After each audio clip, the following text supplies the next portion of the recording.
تعالوا بقى نعمل مع بعض النهارده احلى مكرونه بشاميل. هقول لكم دلوقتي احنا حطينا ايه. حطينا 3 معالق سمنه، وزي مقدار السمنه نفس مقدار الدقيق. ايا كان حطيتي كام معلقه سمنه لازم تحطي نفسها مقدار الدقيق. يعني احنا حطينا دلوقتي 3 معالق سمنه، هنحط دلوقتي 3 معالق دقيق. هتبقى احلى مكرونه بشاميل فعلا اكلتيها في حياتك. مش هتبقى بقى ولا معجنه بقى وكده. وهم شوحنا الدقيق طبعا. بصوا بقى بعد ما تشوح عمل فقاعات ازاي.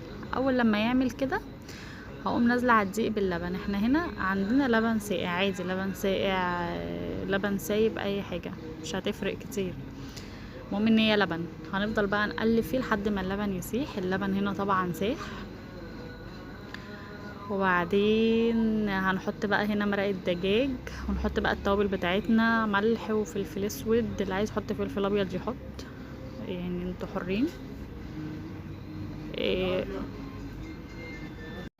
بعد بقى ما حطينا هنا فلفل اسود وحطينا شويه كمون، وتقلبي بقى.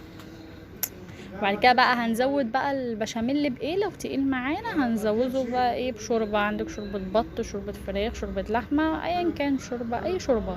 لو ما عندكش شوربه خالص ممكن شويه ميه ومرقه دجاج وتحيقيها، هتبقى شوربه برضو احسن ما نزوده ميه. بصوا بقى احنا عايزينه بقى بالثوم كده كده. ده كده تمام قوي. هتبقى خفيفه معاكي مش تبقى تقيله. طبعا بقى ايه بعد ما البشاميل استوى بصوا السمك بتاعه. جبنا بضايه، واول ما تحطي البضايه تقلبي على طول عشان خاطر البضايه ما تستويش.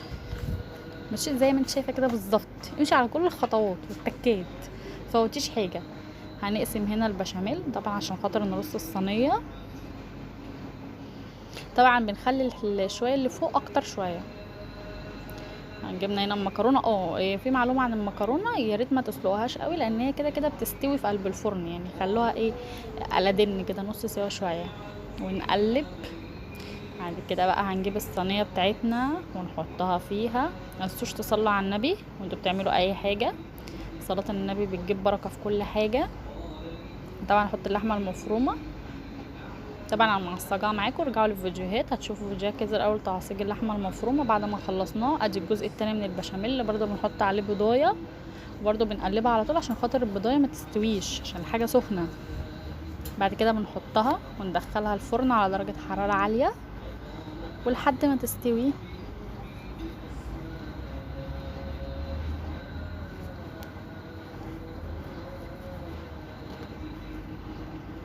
بصوا بقى بعد ما استوت بقت جميله ازاي، تحفه.